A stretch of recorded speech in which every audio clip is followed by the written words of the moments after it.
dummy. It was they got rid of him. I hands down hated Grouchy Greatest, fucking Grady. greatest Red Fox story ever. The guy, Super Dave Osborne, but his real name is Bob Einstein. Albert Brooks' brother. Here's trivia. Albert Brooks' real name is Albert Einstein, and Super Dave is his brother. And he produced Red Fox's variety show that was on after Sanford and Son. He did 3 episodes of the Norm Show, the sitcom I did with Norm Macdonald. He told us this story. The first taping, the whole audience is there, and Red Fox is not outside to do his monologue. So they say to Einstein, listen, you're the executive producer, you have to go get him. So he goes back to Red Fox's dressing room, and the door's open a little bit. He goes, Red, you're late. The door goes open as he knocks. Red Fox has a hooker there. He's got her dress up, and he's got his face stuck in the hooker's ass. Nice. There's lines of cocaine all on the table.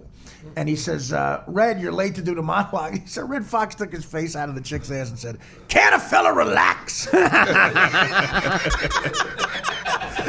That's fucking great. That's his idea of relaxing. You heard the story My hero. about It's my in idea of Vegas relaxing. when he played Vegas, right? He had the whole, When the music started, yeah, he there had was the only whole 6 people. He had the whole band playing, and they go, "Ladies and gentlemen, the legendary Red Fox," and you hear, bum, bum, bum, bum, bum, bum, and the curtain opens. He comes out, and there's 6 people in the audience, and he goes, "Fuck this shit!" And then you hear the announcer go, "Ladies and gentlemen, that was Red Fox," and the music starts playing again.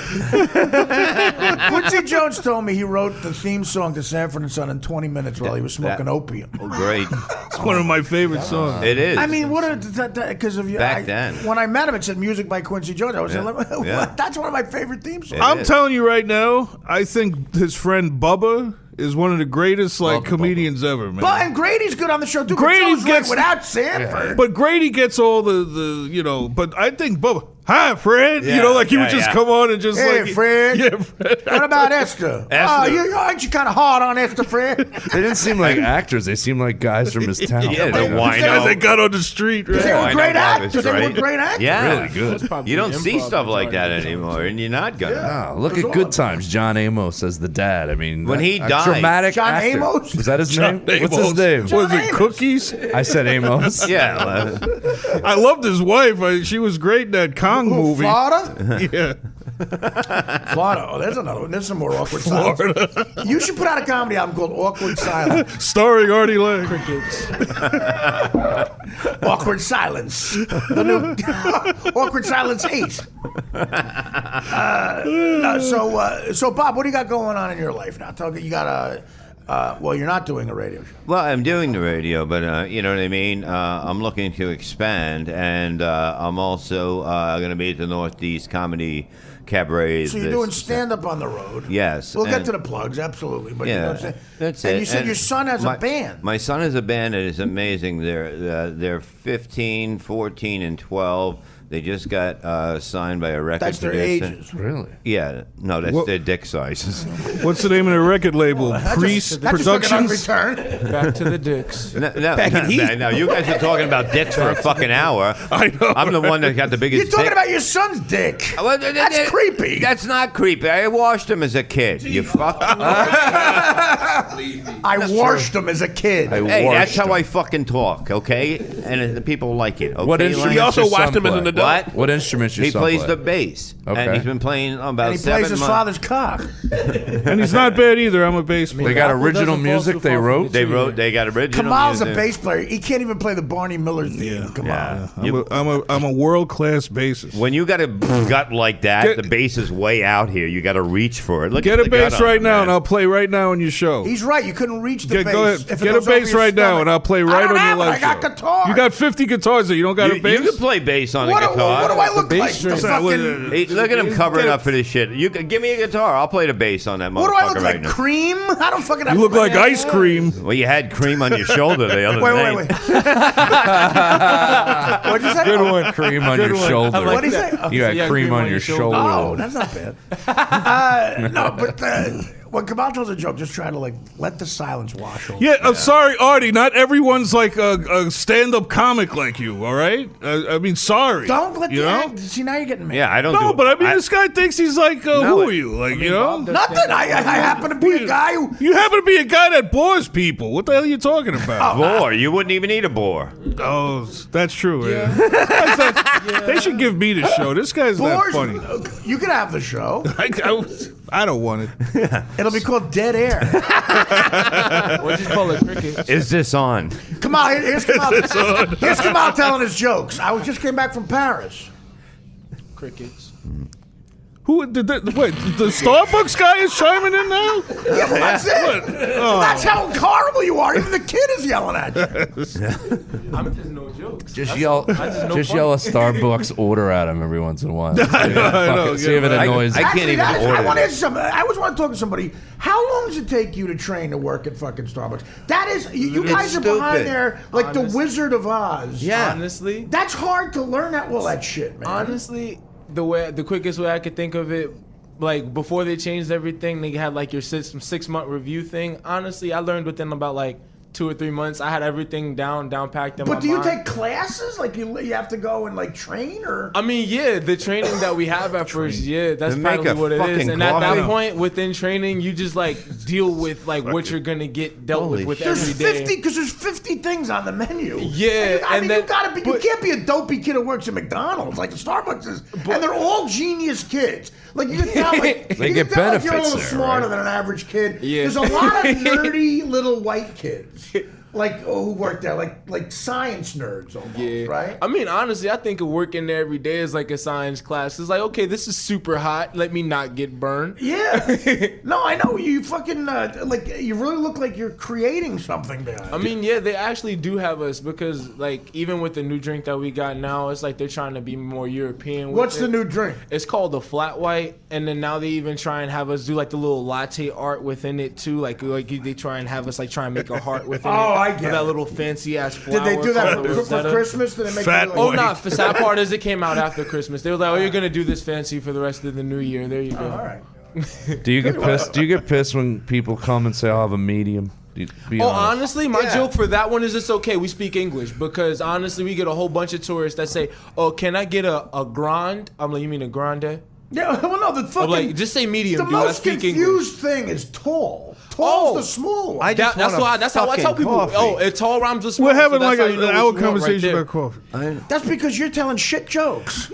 The thing that infuriates I'm me actually more. fascinated by the fucking Starbucks. Baristas and DJs are two people that like. I do act both at like- work. Yeah, they have like this air about them. Like Yeah, I they're do both stars. at work because Yeah. the music sucks that bad that I just unplug the shit and just plug up my phone. What is the music they play at Starbucks? I don't even know. It's like it's a alternative, mixture. It's a mixture Tori between Amos. elevator music, a good horn selection, And and a just plane bullshit. crash. Yeah, there we go. That's the best way to By the define way, it. A that's plane another- crash. that's Because that's another- how I feel every time I go in there. Just like a plane crashing. That's another sketch I got rejected at, man. Tori Amos and Andy. Ah, nice. But can you order a regular coffee there? Like what? Yeah. Okay. I actually like it when people say, "Can I just get a regular coffee?" Then I say, "All right, you want the small one or the medium one?"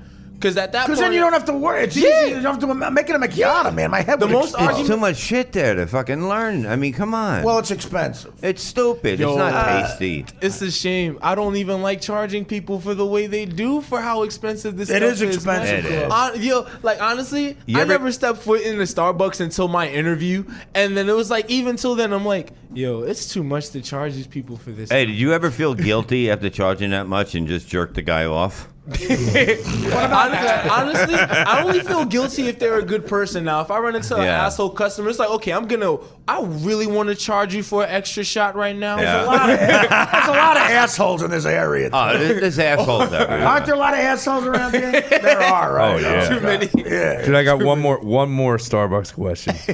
Did they purposely keep the temperature low so you don't want to hang there? Because it seems I've never It's gone to one selective. I that's thought they comfortable. want you to hang. It's selective. I don't It's think they selective. do. I think they want you to Starbucks. hang for a half It's hour. selective because even the hours Why our do you wanna heater is hang? iffy. Like I wouldn't be surprised that if it's on right now, but then like by like 5 o'clock in the afternoon, it's like shit cold in there. Right. Would not be surprised, but we don't even feel it because like the espresso machines and even like everything behind that bar is like over 150 degrees. Like at that point, like we're hot back there. Yeah. Like I'm sweating bullets back there sometimes, like making drinks, man. Yeah, but Joe, why would you want to hang at Starbucks? I mean, Well, you know, there's A lot of pussy. Dude, there's a Starbucks you about can't get Smart pussy at chicks, smart Starbucks chicks. unless you have a gun. No, but there's Are a you fucking kidding me? when you have kids like I do, there's a Starbucks like I'm the young- 200 feet from my house. house. It's like I use it as an office almost. It's like I'll lot just of people leave with do. my computer. and I take can your just- laptop You and just your- go. Yeah. That's 'Cause a lot because of your people wife feel- hates you. A lot of people feel as if like they can't concentrate within their own homes, and I'm like, how do you not? How are How you not can you do able it to? there with That's all your them own babbling fucking cunts? Yeah. Babbling cunts. Dude, I had interns working for me once. No. You could find interns for free online, and I did it.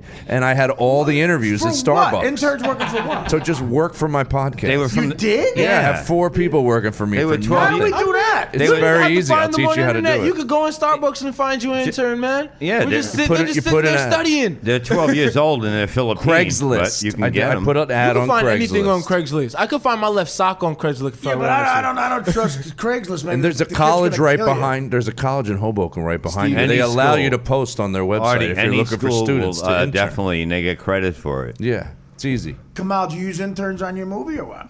Laugh. By the way, Laugh Killer Laugh. The No, the actually. new Kamal Ahmed movie. No. This guy's awesome. Dude, What was I'm your trying to budget? get you. I'm trying Oh, to. it's I'm trying to really engage you low in budget. conversation, so you talk about your fucking movie. It's No, almost no. Awkward no, silence it's- always takes I love it place. because it's it's- almost like a police guy talking to somebody and he's just giving the one answer to the cop until his lawyer comes. Next question. It's like interviewing Marshawn Lynch. Well, talk about your Officer talk about your movie. Well, no, I would like to, but you keep throwing in these insults. It's art I'm making. No, talk about your movie. This is like a fat crime going on here. You guys, Thank you. Artie lost weight. Yeah, must say. oh, yeah. He thankful. did. Yeah. No, I lost 20 grand when I invested in Kamal's movie. Well, he didn't invest in this movie. It was a horror movie 3 years ago. Yeah. And don't bring that up. I'll bring it up. You got your name on the credits. The only thing that's up is your weight. That's funny. I got my name on That's it. funny, but my joke a few seconds ago No, wasn't that was funny. fun. I laughed at that Are you too. this I got guy's my he's name. a hack. I This got guy- my name on the credits. This guy should. Did you really just say that? This guy should. I'll be- tell you one thing. You're not going to get your picture in the program. I'll tell you what. I'll tell you another thing. You're not going to get your picture in the But give program. us the general plot of the movie. Yeah. You're not telling anybody. Can I talk? Go ahead. I don't know. Can you? Bob, don't encourage him. No, Serious. no, Don't. It's bad. It's like I love It's you. like the I chimps love- at the zoo. You No, I throw know. peanuts at Go them. ahead. We I want to fed hear. him. It's about a diamond thief for the mob. Put him up. I love it. He's a milk toast type of personality.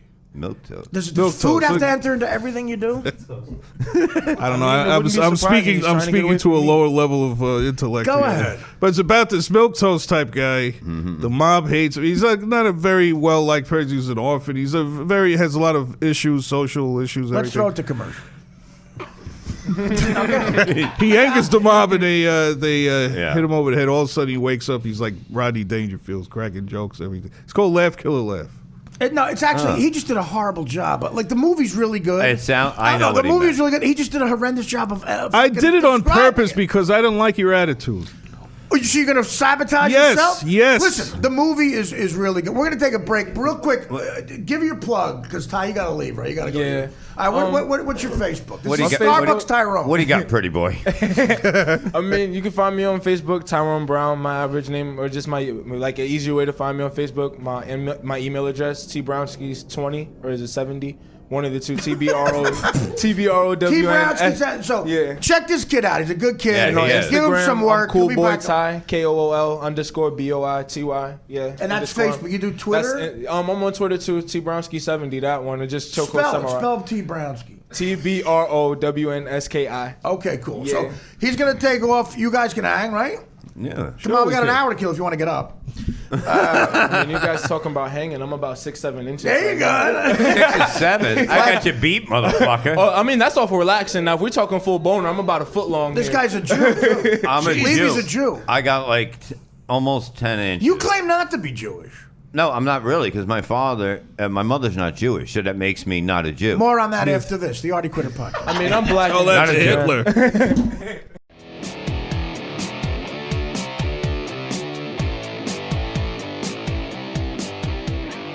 This is art I'm making. but This is the way- art. No, you made the movie sound good. This is. No, but he did it. No, Artie, Makes me really. want to rush out and see it. You don't think so? You wouldn't go see it after that. He saw it. He left. He left 3 times to get a glass of water. All right, so you're saying that. Okay. Wait, let me see. Fuck, I can't even. It's on see it. IMDb. What Can is you it put on? that on the website? If you go to IMDb, Laugh Killer Laugh, starring I William Forsythe. Wait a minute. There's a stand-up New York party tonight? I'm going to be there. Well, it's It's right after. Right after. I think you explained the movie perfectly. I understood it. You know what I mean? You have that delivery that I don't know if you're bullshit. No, I'm not. I It's swear to just that God. Artie drew you off when when you were explaining it. He's an animal. Disgraziato. He's a hateful bastard. He's hateful.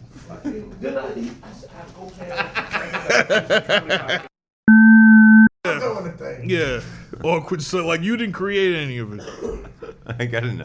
If there's another, Such a hateful bastard, I swear to God. if there's another silence thing, I got something perfect for it. There will be. You should have saw when I started hanging out with him. He used to wear a jacket that looked like a piece of French toast. I swear to God. And he had syrup stains. You ate it. That's a good. He was following around with syrup. Yeah, all his clothes look like food. I swear to God. That's why you hung out with me. Yeah. Like, look, he's walking. Look.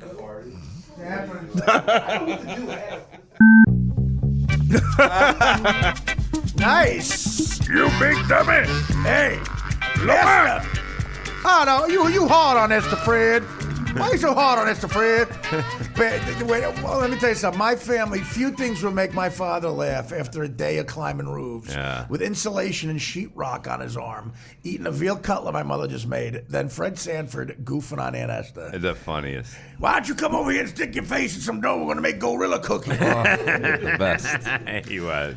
Still Watch holds it, up. sucker. Watch you. Shut up, you That- old fish-eye fool. Shit like that will always hold. It holds up. I'm here with the Reverend Bob Levy, the great Kamal Ahmed, Laugh Killer Laugh, his new motion picture. Joe Matarese, Fixing Joe's the podcast, the great Chris Cotton. At Chris And we're having fun here. So, Bob Levy, you said you watched the game. You're married to a chick. First of all, Bob has the greatest wife, Christina. Yeah. And I met Christine for the first time about a decade ago almost in Pittsburgh. In Pittsburgh, yeah, I She remember that. drove from Cleveland to Pittsburgh to watch us because she was a Stern fan and was almost like no. a comedy fan. No, she wasn't really a Stern fan. She only listened 10 minutes going to I got to it work. completely wrong. Okay, thank you.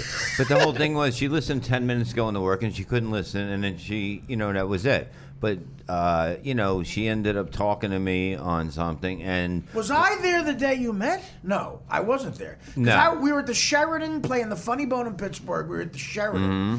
that was attached where John Panette, rest in peace, died. Mm-hmm. And I met her there for the first time. She's a doll. Yeah. She's from Cleveland. She's a big Ohio State. so all of a sudden I have to be because the game's on. Now I'm like, this You is could going be to a happen. man and not be, but yeah. No, but I had to be because the whole thing was about they had to win for me to get pussy. Do you understand? That's not a good marriage. No. Your She- wife's team should not have to win for you to get pussy. She knows more about sports than anybody, okay? And that's a fact, okay? Even Adam Schefter. I don't even know who he is, but I know who my wife is. But the whole thing is that okay, the game was going back and forth, and then they started Ohio State they and started falling Oregon apart. last Yeah, night. the Ducks, and it's going back, and then she goes, they're gonna lose, and then I'm like, fuck, they gotta come back. I gotta get pussy. You know what I mean? And then the fucking game goes on. It started at 8:30. It's fucking really late, and she has to watch the after. And I go, come on, man, I called the game. Time for some pussy, and she goes, I'm tired. I got to go to sleep. And I was like, I wanted to fucking beat her with a baseball bat. After Sounds like waiting a great there. marriage. No. I'm just saying. You guys want to rate that bit? Let's rate that bit. So you're Joe? back with the woman that had you living in the basement? No, you fucking crazy. I'm so fuck. behind on Bob's stuff. See, you're funny. You're funny when You were living when in a you're basement. honest. That was a pre-written bit. No, that was honest. That was honest. Your wife, you don't need the thing to win. To Yes. get pussy. You're a very smooth guy with the ladies. I know. Bob has always done very well. I mean, Christina's tamed him because he loves her. What happened if it was a tie? I'd still jerk off, I guess. You didn't let the Sigh. silence. You gotta let the silence wash over you. Okay. Yeah, we got to let him. I'm sorry. We're calling it KS, Kamal Silent. I got to leave in 4 minutes. I thought we were stretching. Joe with another. Speaking of Joe with stretching, another let's talk update. about the Artie's pants. What did he say? Jesus Christ. You're ruining the silence. No, he told him stretching it might, but stretching it is calling you a director. That's stretching it. But You're okay, so gonna start on my career, no, right? Oh, look who's talking. You just do nothing but mess up my career. Yeah, I mess up your career. My The empty career- seats in the theater don't mess up your career. You know what? I could fill a theater just having you in it. And who sits in those 2 empty seats? Ralph. All right, Kamal, let's talk more about Laugh Killer Laugh. I've seen the film. In you're 2015. Kamal is a talented director. He really is. Thank you. Yeah, I'm not saying that jokingly. You are. And you don't get a big budget at all. No, not at all. So how much money did you make this movie for? I don't know if I should say because there's other people involved. Tax issues? There's certain tax issues. Yeah. No, but it's a low budget film. That's It what is. I know Well, how it's to very low low budget. budget, Oh boy, I Yeah. tell you. Yeah. Did you shoot it on beta? That would be On a potato. VHS-C? No, we use that red Scarlet camera. Scarlet? Oh, those are good cameras. Yeah, no, but I'm used to shooting on 35. Will you shut ruined up? the Wait, is that a silence? joke? Ah, shit. You got to turn everything into some awkward I'm thing, too you know? nice. I'm being sorry. a performer. I'm Yeah, performing. yeah, at Ringling Brothers. Test 1 2. Test 1 2. Is this on? Do you have any comedic instincts at all? Obviously one, too. not. I came here. No. That's not bad. Yeah. All right. So, but you won't just try to describe. It's a low. Yeah, I work in low budgets because I haven't that part of my game. I haven't been able to get down, getting real Because no money. one. The only reason you work in low budget, I have a theory, is because Well, I do. no I- one sees your movies. Wait, I'm sorry. Wait, hold it. That stunned him. He don't know what to do. No. Stunned him like an Keep- elephant. Wait, no. Keep saying that no one sees my movies for a minute. Hold it for a They second. blame North Korea. What are you doing? No, You were trying to get something out of your breast pocket. I think he pulled out his breast. No, just Yeah, exactly. That's what he's Keep, trying to get. His I thought it was Tic Tacs. It's a phone. What are you doing? He's showing you an email from It's all Richard about- Linkletter.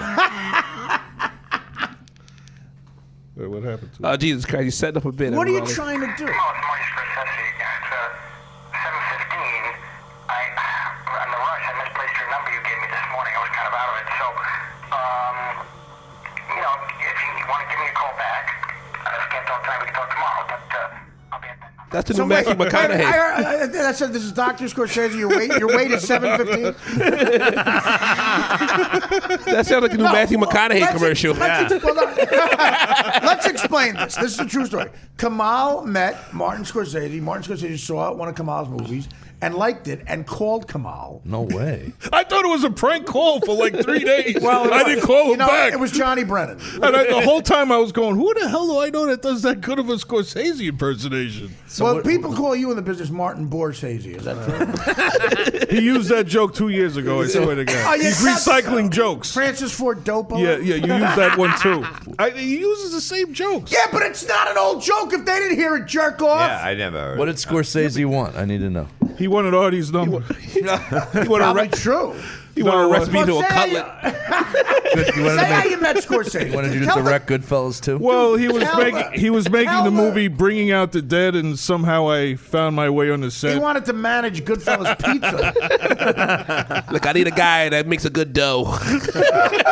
Well, it just looks like it. Come on, Monty So Scorsese. I met him on the set, and I said, "How are you?" Because The set of Bringing Out the Dead, which Bringing is not Out one the of Dead his wasn't a best set. Yeah, it was like he was on the street. I was living in Hell's Kitchen at the time, so it was he was shooting a lot in Hell's Kitchen. It looked like you were in a kitchen. It was hell. Wait, put that camera behind Artie's ass for a minute. He used that joke 2 years ago. It's just weird having a guy that looks like What I'm trying to say is, Sissel. what you have to do is, Right. when you hear Kamal be creative in this setting and tell jokes, you wouldn't think he has any talent. I'm saying his films are very, very good. Yes. They really are. And one is called 1,000 More. Why'd you get the names right before you bring me Dude, up first like of all, can I that? say something? It should be called Brutal. The name of the There film was 50 movies called Brutal. What do you want me to do? There's 1,000 more There's a- times than Brutal? No, the original title was 1,000 times more brutal. People said that's a little out there, so I shortened it to It sounds brutal. stupid. I shortened it to brutal. Yeah, as opposed to the beautiful Beer League movie. Like, yeah, there's a big. Dude, at least mine's Where- a where'd cult- mine's a cult hit. Yeah, cult hit where? Like the even the Indi- Jamaicans hate all it. the, In a cult. all the Indianapolis, the Indianapolis yeah. cults love it. They put poison darts on them. That's that kind of cult. They kill you with It's this the movie. one. Yeah. Hey, this is Artie Lang, and you're listening to the best of the Artie Quitter podcast. That's right. I thought this would be a good opportunity to maybe go over some things on my own, since the guys aren't here, before I bring Gino and Mike on for the second segment. A lot of people on Twitter, a lot of my fans, a lot of the people are nice enough to sign up already, and I really appreciate you guys. You know, obviously they're big Stern fans, and they're all asking, what's the real story with Howard? What happened? What happened? That's a constant thing that obviously I can't talk about on The Tonight Show. I can't talk about in stand-up because it's more of a serious thing. I couldn't really get into on my DirecTV show because I was working for a big corporation. I had 11-minute segments before I had to get to a commercial, and, you know, I couldn't be really honest. We're talking about sponsors and stuff, and everyone's like, I can't really get into it on Twitter. Everybody's like, what really happened with Howard? They're looking for dirt. And, you know, a lot of people give Howard shit, and this is what really aggravates me. And I just want to set them straight. Not that Howard cares, but I do want to set them straight. A lot of people out there say, oh, Howard could have done more. He knew you were in trouble, and he could have done more for you, blah, blah, blah. Guys, I have to say this. Nothing could be farther from the truth. He did a ton. And I destroyed myself. That's what happens. I hate drug addicts who blame everybody else. I have a family who saved my life. You know, a mother and sister, thank God, who saved my life. I've had women in my life who've helped me. But Howard did an incredible amount to help me. Incredible amount. He paid a lot of money to talk to a shrink. And there's a couple of sessions he dedicated to telling the guy about me, to try to find me a therapist. And I'm sure the guy, I don't know what he cost, but I'm sure the guy was very expensive. And to waste a whole session talking about my fat ass just because I'm a friend who he wanted to help. And eventually he got a name. He got a name from the guy, a great shrink on Fifth Avenue. In the 70s, that's where the shrink was, so he was a good shrink. Of course, like other shit in my life, I procrastinated, and that number sat on my desk in my office. That's right, I have an office. Stop laughing. But sat on my desk for 3 fucking years before I did anything. So whose fault is that? That's my fault. Howard sat me down plenty of times, not only on the air, but in private. He said to me, listen, go get better. You go to a rehab. Take as long as you want. You need a month. You need 3 weeks. You need 2 months. Go get better. When you come back, your job is here. How much better could a boss be? And everybody there was supportive. They were like a family. Gary was supportive. The great Fred Norris, who I love. Benji, great guy. Robin, one of the most generous, sweetest people I've ever known. And, all the guys in the back for the TV show, and, Will Murray and Goodstein and DePace and Ganji, all those guys who I love, Richie Wilson. Even High Pitch Mike I've become friends with, and he was always a good guy to me, but especially Howard. When you go to rehab and you're a heroin addict, and it's still hard for me to say that, but look, that's what happened. I can't help but be honest with you guys. When you go away, one of the things a counselor says, and they call it wreckage. They go, you're leaving behind wreckage when you go through that. You leave wreckage behind in your life, and it could be financially, emotionally.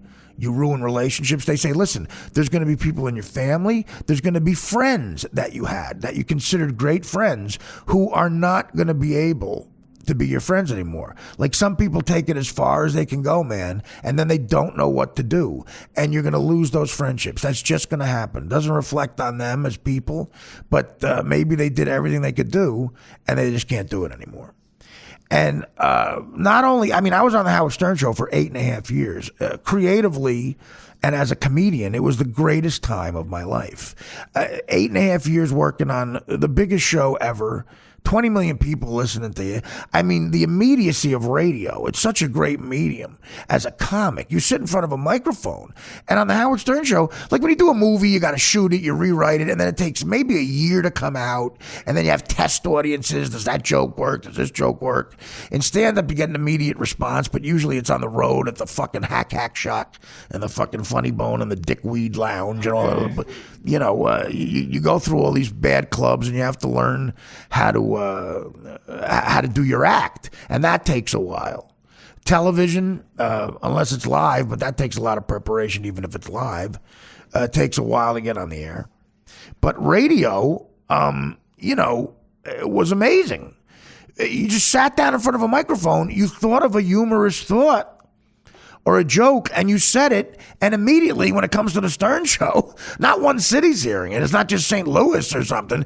It's 10 to 20 million people around North America are hearing it, which means you could then plug gigs and do gigs in those cities and make a bunch of money on top of the money you make there. The Stern Show was the greatest time of my life career-wise. Absolutely unbelievable, creatively and, of course, business-wise. You know, I've said this before. I started making 80 to 100 grand a weekend, sometimes a night, doing stand-up. I had one time, the most I ever made in one night, I made $140,000 in one night on Super Bowl Eve at Mandalay Bay. Okay, I got paid 60 grand for 2 shows in one night, 60 grand each. It's 120 grand. Then they paid me $20,000. All I had to do was fucking stand in the corner of their shithead club. I forget what it was called, but they just said, we want to say you were at the club. They gave me 20 grand to do that. So do the math. 140 G's. Now take away the money I lost at the tables, the money I lost on the game, the sports book, the $10,000 whore. And guys, you know what a $10,000 whore looks like? Carmen Electra. Okay? And you don't, but guess what you don't get? The bullshit of dating Carmen Electra. You mommy happy. Yeah. You don't get any of that. You don't get the bullshit of hearing about her career. You don't get the Carmen Electra. You know, I'm thinking of taking another acting class. Because I really think, my acting is underrated. Don't you think so? Yeah. I think your acting's underrated. I could have my own show, don't you think? Yeah. I could be like Lucille Ball, don't you think? Yeah. You could be like Lucille Ball, Carmen. You should take another fucking acting class. If you don't mind, I'm trying to watch the Jet Dolphin game that I have the under on. If you don't shut up, I'm going to leap off the terrace. So what a $10,000 whore is, you get Carmen Electra, but she doesn't talk about her acting class. She doesn't ask you to lie and say she's as funny as Lucille Ball. You know what she does? She bangs you, she takes the money, and then sometimes she folds your socks and leaves them in the corner. That's an extra $2 grand for that. But okay, so minus that, minus the drugs, the pills, whatever the hell, blah, blah, blah, and the commission I paid to my agents, who were always right there for that commission, baby.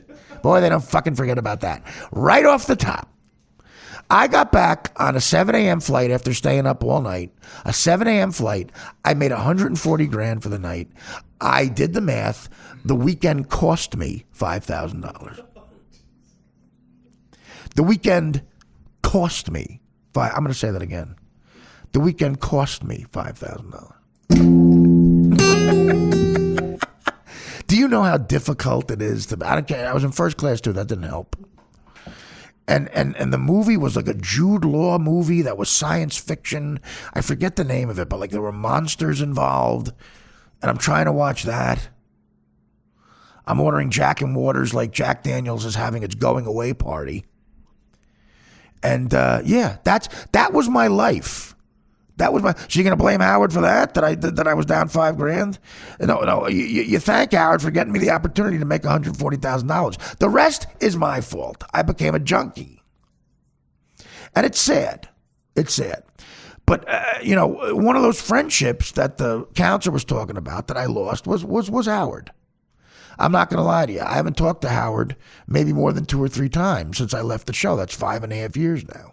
And Howard and I, besides having a great comedic rapport on the air, I mean, Benji and I got to sit in between two comedic geniuses, because Fred Nars is nothing short of a comedic genius. Fred is just unbelievable.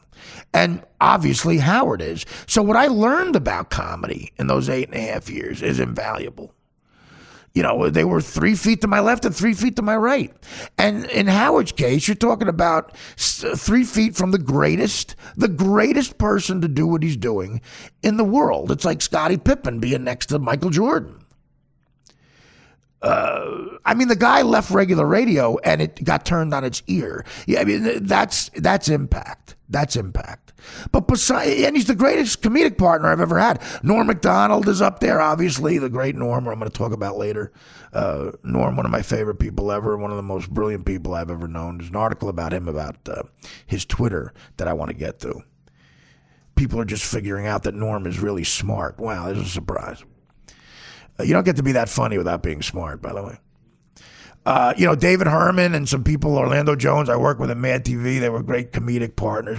And Fred, unbelievable. But Howard and I, when we were in a groove on that show, I'm so proud of those mornings. And a lot of fans tweet me sound on Twitter of mornings from like 2003, 2005. And the fans are so good to me. They're such sweethearts. I love them. They're very nice. They go, Art, I'm listening to this and it's cheering me up through a bad time. You and Howard talking to Crazy Alice, May of 2003. And they'll send the clip and I'll listen to it and I get melancholy. It is. I feel like, wow, I was a part of that. I was a part of the greatest show ever.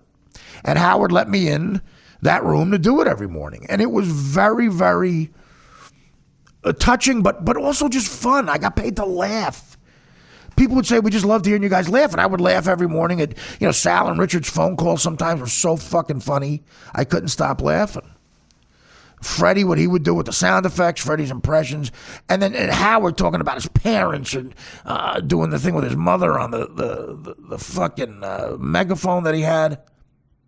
Just you know, it was like being a fan of that show, and then all of a sudden I'm sitting there. You know, it's like playing for the Yankees. Like watching the Yankees your whole life, and all of a sudden you're playing shortstop, like Derek Jeter talked about. That was my form of Yankee Stadium. And besides having that great rapport on the air, I became a genuine friend of Howard's. We talked on the phone. We would have dinner. We double dated a lot back in those days. Beth is such a doll. Beth is such a sweetheart. Very, very generous, classy person. I got to meet Howard's kids. They're also wonderful. The kids are like sweethearts. You could tell they were raised right, and it was good to be a part of that. Like I had an affection for Howard because I grew up listening to him, and now he gave me this amazing job. And I was proud to call him a friend.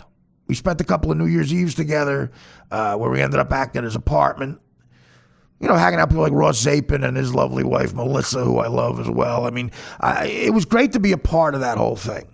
And Howard and Beth were extremely generous people. Very generous.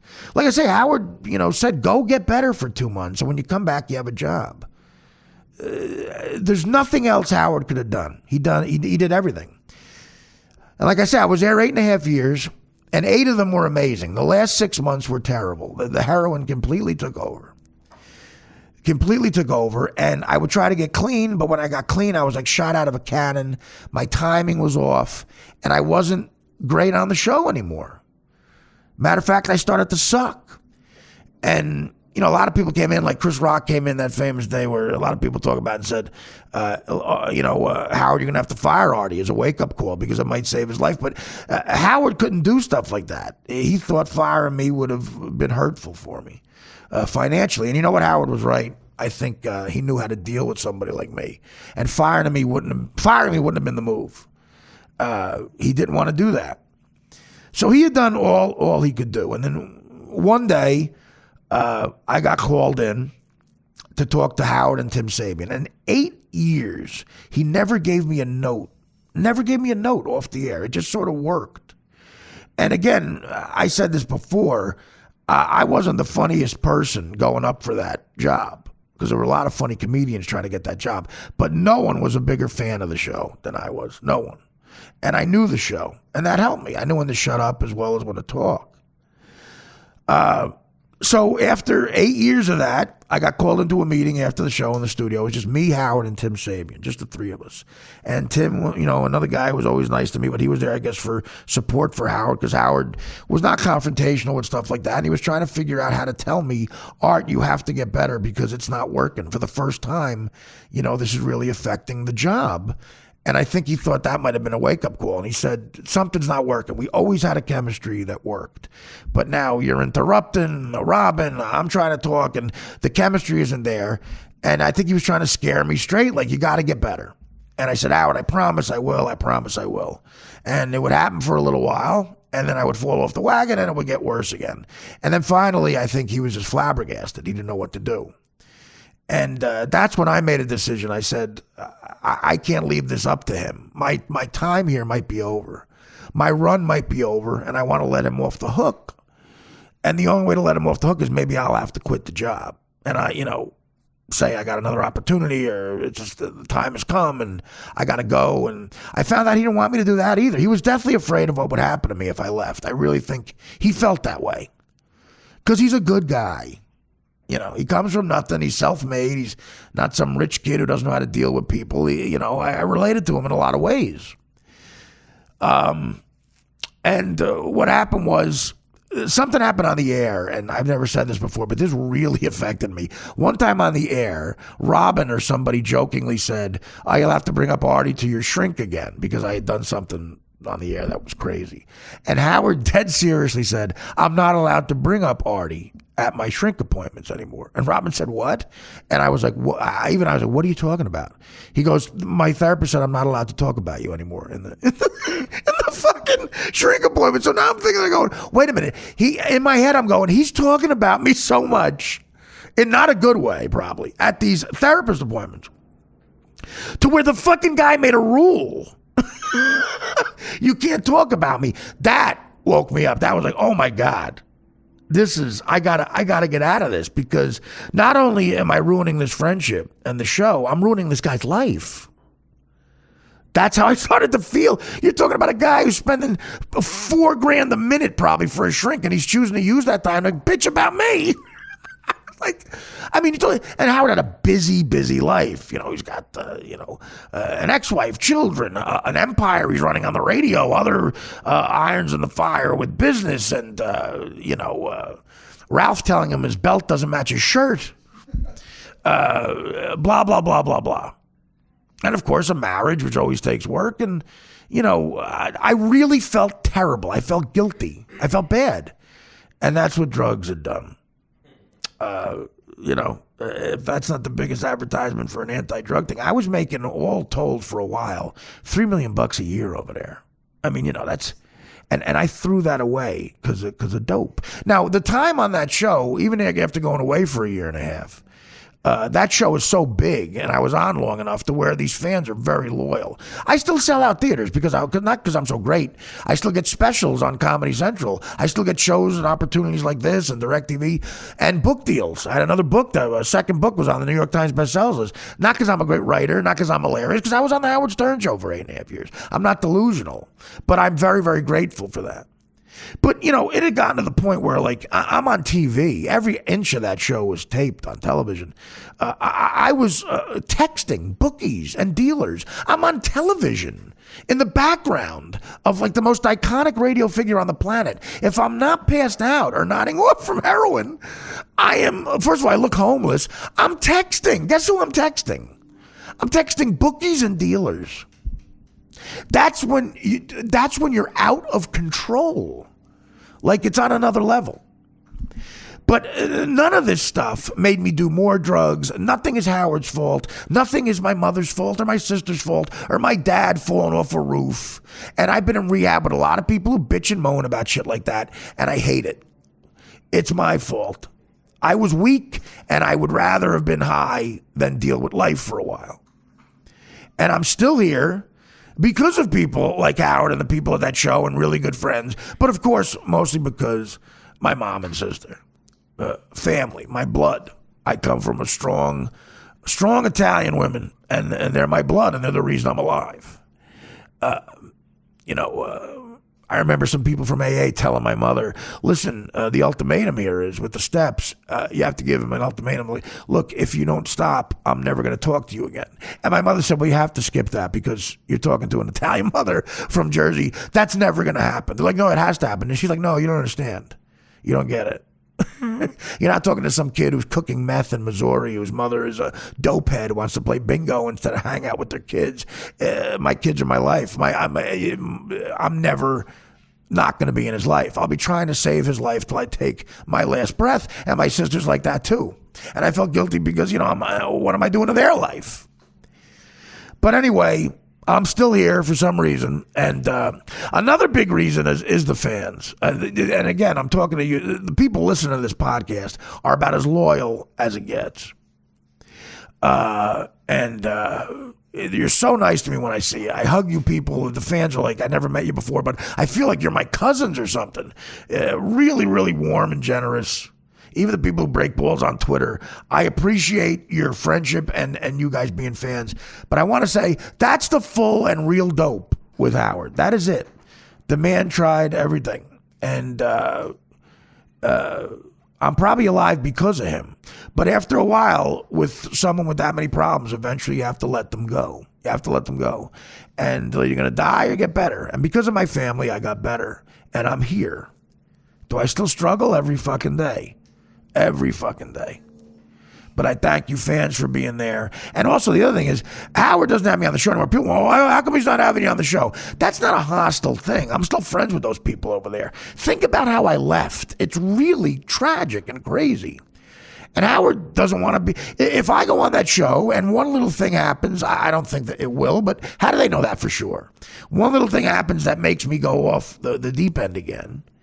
He doesn't want to be responsible for that. He knows there'll be ratings and everything. He appreciates the fans wanting it. But, in a way, he has integrity. He's saying, look, more than having a big show that gets attention, I'd rather already not risk it. And I understand that completely. And I appreciate it. I appreciate him. There's a lot of ways he could have blocked my career since I left there. Norm and I had Nick DiPaolo and I. Nick DiPaolo and I had our DirecTV show, and after a few months, it was going well enough to where Sirius wanted to air it. And Howard could have put the kibosh on that with one phone call, but, they had to ask him, of course. And he okayed it. Howard has never stood in the way of my career since I left that show.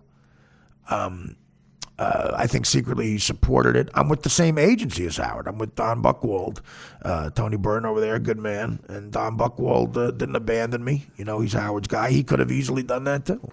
And Howard with one phone call could put the kibosh on me having an agent. He's never done that. But being on the show might be a little much. And I understand it. I get it. I agree with him. So that's the real story, guys. That's as honest as I can be with you. I love those guys. I always will. I consider them a family that I just don't talk to as much anymore, and that's my fault, and I feel bad about it. But Howard, Gary, Robin, Freddie, Benji, all the guys in the back, the TV guys, I miss them, I love them, and I wish them nothing but the best. And the show is still amazing. When I put it on, I don't hear it as much anymore, because quite frankly, sometimes it hurts a little bit to hear, but I wish I was there sometimes. But I'm happy that I moved on. You got to move on in life. What are you going to do? I got a couple of mortgages. I got to keep doing this. But the show's still great because Howard's still there talking into the mic, and he could do that by himself and come away with ratings. So I chose today with the two other guys not here because I have some time to talk by myself before I bring the great Gino Bisconti and Buschetti on for the next segment. But you guys wanted to hear about that. You've been bugging me about it on Twitter. Not bugging me, but you've been asking, and I wanted to address it so you know exactly what happened. And that's it. I'll get more into what's happened in my life since then. And at the end of my last book, Crash and Burn, I mentioned that there's a couple of people that I hated because of stuff they did to me while I was at my lowest point. And I don't have time to get into that today. But you know what? A little tease. At some point next week, I think I might tell that story because it warrants telling. I'll talk about at least one of the people that did something that really fucking aggravated me. And I'll tell it in a diplomatic way. And the person can come on the show and talk about it, or in person, which I think is more heartfelt. But yeah, at some point I'll talk about I'll talk about that. But there it is, guys. More of my bullshit chaos life in a nutshell. I love you all for listening. We're going to take a break on the Artie Quitter podcast. When we come back, two of my favorite comedians in the whole world, two of my favorite people in the whole world, we'll sit in and we'll have some fun. We got some voicemails that are hilarious. We'll get Gino Bisconti and Mike Boschetti's take on the world. I love Boschetti's political material, just the finest there is. I'm looking to get his take on Paris. And that is it, guys. You asked for it, you got it. Love you all. Talk to you in a break after this. Hey, this is Artie Lang, and you're listening to the best of the Artie Quitter podcast. That's right. Back to the Artie Quitter podcast. Gino and Stacey, of course, doing their own show. Back to the Artie Quitter podcast. And real quick, I just wanted to say, I found in the Jimi Hendrix movie, called Jimmy All By My Side, I think is the name of it. Anyway, the guy from Outkast, Andre 3000, plays Jimi Hendrix in the movie. And I got to give the movie a plug. The movie's not amazing, and basically because they couldn't get the rights to Jimi Hendrix's fucking music. How do you do a Jimi Hendrix movie without the rights to the music? The whole movie leads up to his life before he goes to the Monterey Pop Festival, which is where he killed it and became a star. But there's no payoff in the movie because they can't play his appearance. It's like, at the end, it's like The Godfather with no ending. It's called All Is By My Side. Jimi Hendrix, All Is By My Side. Now, Danny, explain why they couldn't get the music. It wasn't because they couldn't afford it. Directed by a guy named John Ridley, by the way. A great, great director. He did a good job. Explain it.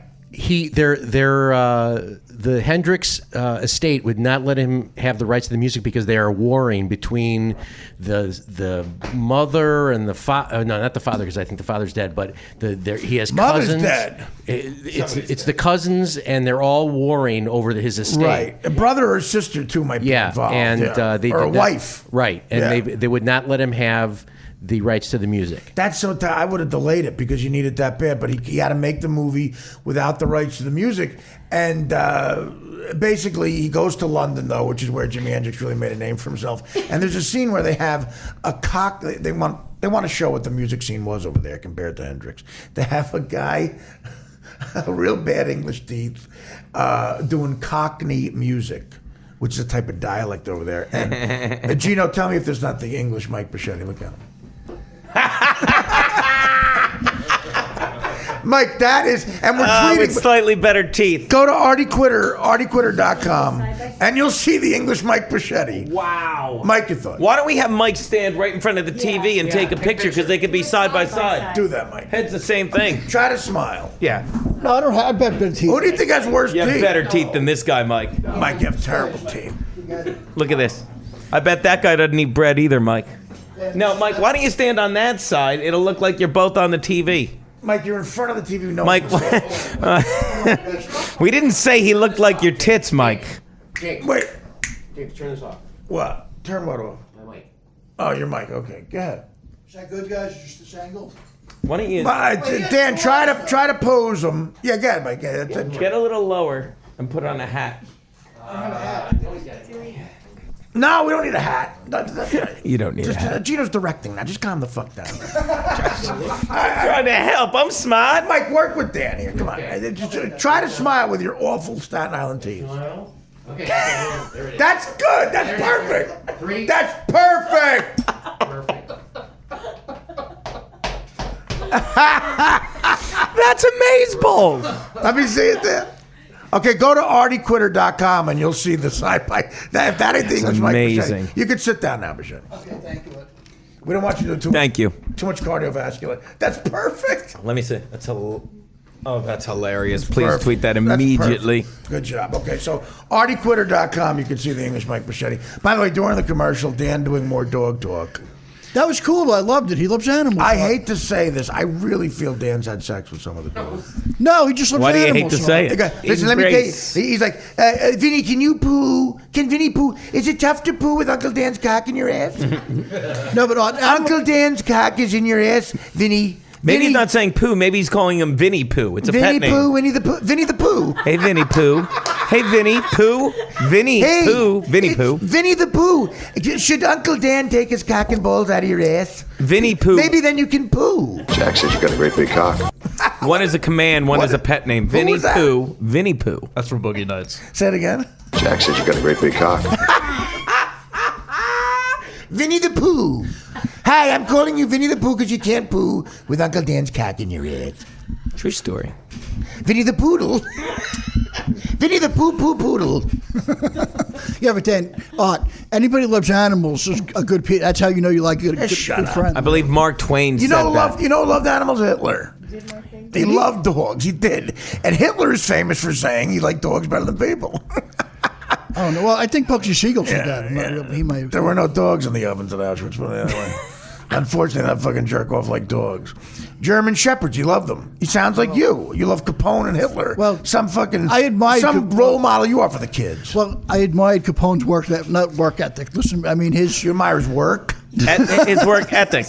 His work ethic. It's ethic. His work ethic. No. What I'm saying is like He admired. What about Mario Cuomo? Well, who knows how he could have been now? You know what I mean? You never expanded on the work ethic. I don't know. You're right. Politicians, you never know. I doubt he ever beat someone to death with a baseball bat. No. Okay. Yeah, lazy. I doubt exactly. Lazy. No, but what I'm saying, but His work ethic. if Al was a legitimate business, Al and Jimmy, your first name baseball. No, but Al Capone was baptized in the basement of the church in my neighborhood, St. Mary's Star of the Sea in Brooklyn. Welcome to the Who Gives Garfield, a Shit channel. Garfield It's a Street. big thing. That's what they say. What's a big thing? What? Say it again. It's just it's not important, but Vinny it's, the Pooh. thank you. Thanks Garfield for getting Street, me out of right? there. You know, Garfield Street is where he's from, in Brooklyn, I think. Right? I did Boy, not you know. fucking did a lot of research on this. Yeah, guy. yeah. I mean, but the thing is, if he would have been a smart, legitimate guy, he would All right, let's have go to been the Lee football Iacocca. Are we talking about Hitler now Wait a or minute. Wait. Capone? This is his famous. He would have been Lee Iacocca. Dude, just say Lee Iacocca. Lee Iacocca. Guess who is Lee Iacocca? Lee Iacocca. Yeah, he would have And been he's that- Italian. That's- be happy with him. That's who you yeah. compare. He would have been Lee Iacocca. No, he would have been. But He doesn't know what Bigger the than fuck him he's even. talking No, he would have been head of a company Where like do you that. pull Lee Iacocca of all the Italian? Lee Because he's saying Iacocca? Lee Iacocca. That's a name he heard on a commercial years ago. No, I know And he he's is. spitting it back at He him. was like, That's he was what I'm like, saying. Lee What Iacocca. company was he the head of? Chrysler. Okay. Oh. And what is he famous for doing? he was the chairman of Chrysler for a long What time. did he do though? He's famous for a specific thing. Lee Iacocca. It might have been a certain car he had. No. No, it wasn't the No, he's not Duran. famous for the car. Yeah, that's actually know Fonzie. this, but I can't That's remember Fonzie. That's Arthur. Oh, he married Fonzarelli. some supermodel. No, I don't even know He what it is. turned Chrysler around. Yeah. Oh, that's right. Business-wise, he's credited for saving a lot of jobs. Oh, come on, whatever. Jesus Christ! Don't say it without fucking knowing. Well, I know So he's. you're saying Al Capone could have been a guy you know nothing about? Yeah, exactly. Gino's right. Yeah, but I know a lot about Al. I mean, you know. There's a bunch of Italians in this room, and you're giving us all a Yeah, bad name. I would have said he could have been the next Arthur Lange. Yeah, but how do you? But he was also very. My name is not Italian. A lot of people think it is. I like. Caprio, though. Well, my mother is. You're full like of- 90% Italian. My right? mother's full of. No, my old man was all. Well, he was at least part German, but my father was from Newark. We don't know much about his heritage, except he was German. My a grandmother's little maiden- Hungarian. My And grandmother's maiden name was Caprio. I always tell you that. Really? You never told Honestly, me that. My grandmother's maiden name was Caprio. They're Never from up told me there. that. From where? From what street? Oh, I don't know. We have a lot of relatives in Nutley. Honest to God. Well, we did. They're all dead now. Well, we have relatives because Caprios, but they moved there. But it's a common name. Very common. Very common. Very common. But It's like Iacocca. Caprio from North Newark. Lee Iacocca. He could have been the next Lee Iacocca. Lee Iacocca. I tell you what. I don't know where he pulled that from. That amazes Can me. Vinny the Pooh Pooh with Uncle Dan's Pooh Pooh and his Pooh Pooh? Hey, listen? Is He invented the Ford Fairlane. Is Uncle Dan's penis in your pooper? Take your penis out of my pooper. Uncle. James, that's like from Clarence from It's a Wonderful Life. Super duper, I love your pooper. Super duper, I love your pooper. All right, let's get serious for a second. No, this is more fun. If I could bring the room down a little bit. All right, now we're going to wrap it up with my lock of the week because I gave my lock of the week last week and people won money. I feel like Nancy Grace. Bombshell tonight. Bombshell tonight. Johann Van Gundersloot kills another woman in South America. Is he going to get away with it? Not if Nancy Grace has anything to say about it. Bombshell tonight. Van Gundersloot, you can run, but you can't hide from Nancy Grace. You just entered the spin zone, or the no spin zone. This is Bombshell tonight. Bombshell tonight. Big picks. Lock of the week. Bombshell tonight. Here's my lock of the week. We're going to go with just football, just pro football. What else is there? Oh, hoops, a lot of hoops. No. A lot of basketball. Yeah, but you know what I mean. That's all people care about. We're going That's to go what with they the want. two games. We're going to go Seattle Packers. It's in Seattle. Last line I saw was Seattle minus 7.5. Touchdown with a hook. Touchdown, extra point, hook. I don't 7.5 and 6. Don't like the hook. The number was 46.5. Under over 46.5 in that game.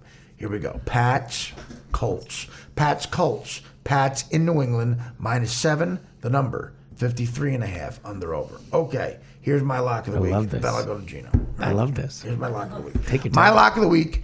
I went with one of the lines last week with the minus 11, and that came in not as easily as I thought, but it came in. Bombshell tonight. Nancy Grace. Bombshell tonight. Okay. Over in the Seattle fucking Packers game. I like the over. I know Seattle's got a great defense. It's dangerous. I know Aaron Rodgers seems to be hurt, but he rises to the occasion. I like both their offenses. I'm going to root for both of those O's big. I am putting 5 motherfucking dimes on the over in the Packers-Seattle game at 46 and a hook. That is my lock. Gino, your thoughts? If I were the book, would say, okay, Artie, let me put that in for you. Then I would hold that. Then I'm going to buy a boat. Motherfucker. Then I'm going to buy a boat. Because I will tell Would you like me to put my 5,000 in with you? Jerk off. I won't jerk off. I'm done talking. My ball's just going to. That reminds me of the Michael Jordan quote when a director at a commercial, they're playing closest to the pin. The director said, you want to make it interesting and gamble on this next closest to the pin. And Jordan looked at him dead serious and said, whatever scares you, man. Gino, whatever scares you. Here's what do I know? Daddy's just 62% against the spread this year with his picks. If you call yourself daddy again, you're getting thrown out and never coming back. All right. What do I know? Lee Iacocca right here is only. The only thing creepier than Boschetti saying the shit about the cuckoo and the chit-chit with the dogs in the white van. In the windowless white van. And Dan asking a dog if he can fucking poo is you saying daddy about yourself in the third fucking person. Creepy. It's creepy. Okay, go ahead. 60% against the spread this year with Gino's picks. Best year ever. 43 and 29. I'm going to amend what I just said. If you refer yourself at all in the third person again. I said I was. Yeah. All right, look, I don't like. I like the under in this. I like Seattle. You like the under in Seattle? Why? I don't normally take the under. Pack because of Rodgers' injury or Seattle's defense? A combination of both. Everything. These guys played the opening week of the season. Okay. Convince me, dude. Okay. Change my mind. Here's what I'm gonna say. I'm not gonna. Change my motherfucking mind. When they played the opening week of the season, Seattle killed them. And Seattle wasn't nearly as good then, and Green Bay was better then because Green Bay was completely healthy. Both of them changed their offensive strategy as the year went on. Seattle started the year saying, we have to get the ball to Percy Harvin because he did so well in the Super Bowl. And then halfway through the season, they realized, no, we don't. We got all the way to the Super Bowl without Percy Harvin, and we've got to stop trying to force him the ball. They stopped. And then suddenly Seattle won 7 of their last 9 or whatever. They're an amazing team, and their defense hit their stride because when the offense plays well, the defense plays more confidently because they have a leader in what's his name? Oh, yeah, Russell effing Wilson, who walked into a locker room last year and said, why not us? And the guys bit immediately. Yes, Aaron Rodgers is a great leader, but there's a big difference between playing the Dallas defense in Green Bay and the Seattle defense in Seattle. Bombshell where tonight. Russell Wilson has won 27 of his 29 starts there. Okay, but I'm talking about overs. I'm talking about I'm you're saying- arguing offense. That's the great thing about the over. I am I'm arguing- a fan of whoever's got the football. I That's agree. what's great But about what the I'm over. saying is Bombshell tonight. ball control, less change of possession. Russell Wilson controls the game, and I think this is going to be Seattle. My lock would be Seattle laying the points, and I'm just saying I would shy away from the over on that because I honestly think there's not going to be a lot of scoring once Seattle gets So going. you don't like the Pats game at all? No, I pick every game, and my video will be out today. But your lock is. I am in love with Seattle in that game. They're harder to beat at home at Then this why point than don't you Janae Rice. fucking marry it. What's that? And I love Indy getting the points, but I'm not that. If I had to pick a lock, it would be Seattle. Okay. And I'm a Bombshell tonight. Gino's lock. I went 3-1 last week. If a stupid tight end can catch a 2-point conversion, 4-0. Yeah, and the fucking yeah. Okay, All right, I'll shut up. And the Bears went 15-1 in '85. Nobody cares about what happened last week. Well. Do you understand? Do you understand what I'm saying? Should have called me. Okay, your lock of the week is Seattle given 7. Yeah, 7.5. Seattle minus 7 and a hook. Right. And I like the over in that same game at 46.5. Both of us not touching. And I shouldn't say I love the under, but the over scares me. I would like to amend it to the I over like- scare. And I never pick over unders. They terrify me. Nobody wants your amendment. Okay. I like the over. Mike, based on what we said, do you have an opinion on anything? I'm neutral on Bombshell tonight. Flippin', you want to give a lock? Because no one, Dan and Flippin', I'll let you give a lock. If you have one. Don't just make one up just to say it, because no one else is here. And Gino basically was bombastic and very breathy in that last segment. I want to try to say I apologize. I'm just going to say I agree with Gino on the Colts covering. I think that they're gonna cover that. Enough to say it's a lock. Yeah. I really think that's going to be a very Colts close game. covering. Remember this name. I was talking to Flippin' during one of the breaks. Dwayne Allen, because everyone knows the tight end. Andrew You played Luck. lead guitar in Layla. There you go. Everyone knows Colby Fleener, but he's a receiving tight end. Dwayne Allen came back, and now suddenly it's not a big deal that they don't have Bradshaw or Richardson. Bombshell tonight. Because Daniel Boom Herron, as long as he doesn't fumble. And former Giant Hakeem Nicks starting to come on as well for them. Who? Hakeem Nicks. Hakeem Nicks Oh, is a Hakeem. good player. I like Hakeem. I'm just not so. But I agree. You're right. I mean, he's starting to be a factor for them. It's a former first round Flippin' pick. likes the Colts. Out of NC. Flippin' likes the Colts plus 7. 6 now. It's down to 6. Is it really? The last I saw. Does that affect you at all? I thought it was 7, but I I'll go take by the 6. scoresandodds.com. There's 900 lines. Colts plus 6. I'm going with the Daily News and the Post. Oh, then you're right. That's probably Now, sharper. you never know. Okay, well, let's make it 7. Let's make it 6.5. We'll cut it. So you like the Colts plus 6.5. Bombshell tonight. That's Flippin'. Gino Bisconti, I'll go last because I'm a gentleman. It's my podcast. God bless you. You like Seattle minus 7 and a hook. I like the over. Artie's lock is the over. Seattle game. Packers, and that's 46 and a hook. Danny Filato, you got a lock or don't you care? John Fox, new coach. I'm going with the Pats. As a lock? Yes. It's not a bad bet. Right up against your boy here. So Filato's lock is Pats minus 6.5. It's 4 different locks, though. That's good. That's big. Stacey, you want to throw something out? Does Vinny have a pick? Vinny, do you have a pick? Vinny, get over here, Vinny. Do you want to poo out a pick? Poor Vinny. Vinny is pooing out a pick. Poor Vin. Vinny shit picks. I love you, Vinny. If you take a leak on my floor, Vin, you're going over the terrace. We're throwing a milk bone over the fucking balcony. It'd be like something about Mary. Remember the dog jumped out the window? My favorite part of the film. Besides Ben Stiller getting deemed as the king of comedy because a makeup woman put cum on his ear. It is brilliant. Bombshell tonight. Mike Bichetti, no picks on anything at all. I heard Gino's really good at this. You know, I would Thank you. change my pick of hairstylists if I were you. Jesus Christ. All right, well, listen, this has been a fun time. Thank you for allowing me to get a little poignant with the first segment. I thought that was brilliant. Gino and Insightful. Mike, you guys are always great. Funny, Thank you guys you, got Artie. So much open fun. invites unless someone funnier is here. You So never. We're not allowed. Funnier or more famous, which really we might not see a lot of you. But Nice try. I love the two of you. Gino, Thank you, Artie. Oh, I love hanging out. Gino's with a you guys. brilliant comic. fun. Again, Gino proved the other night. I work with Gino. The great thing about being with all these experienced comics with 7 people in the crowd for a Rick Shapiro benefit, we all just had fun. Everyone abandoned material. And, Gino, brilliant as always, as the MC. Bobby Kelly, Todd Barry, myself, Judah Friedlander, real funny. Everybody, and of course, Rick. Everybody just fucking around. There was a band who, for some reason, gave out their name. Ravens and Chimes in the crowd. And I want to say, they tweeted me, we fucked with them. They had a great sense of humor, Ravens and Chimes. And look, you know what? Go see Ravens and Chimes. I'm going to plug them. Ravens and Chimes. Check out that band. because they have a good sense of humor. At least I don't know if they can play a lick.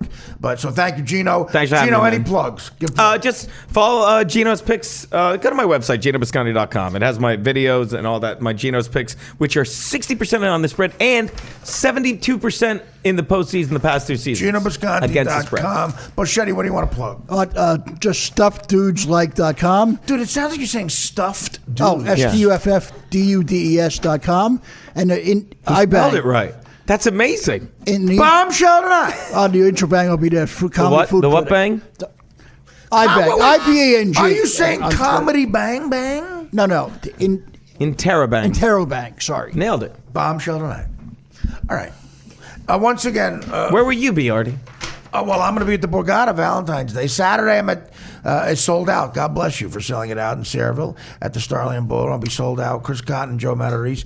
Valentine's Day. This is very few tickets are sold. It might be sold out, but a few tickets might be left. I'm at the Borgata Valentine's Day. Then I'm at Cobb's. Ty Cobbs, Cobbs, Cobbs. Google them. February 19th through the 21st. I'm at Cobbs in San Francisco. Love Cobbs. And I'll be on Conan O'Brien, February the 24th, talking about this very podcast. Go to Artie Quitter. Artie Quitter, all one word, artiequitter.com for more info. But the great Conan having me on. Once again, Bombshell tonight. I'll go over the picks. Flippin' likes the Colts. Getting 6.5. Gino Bisconti likes Seattle minus 7.5. That's right. Dan Filato likes the Pats minus 6.5.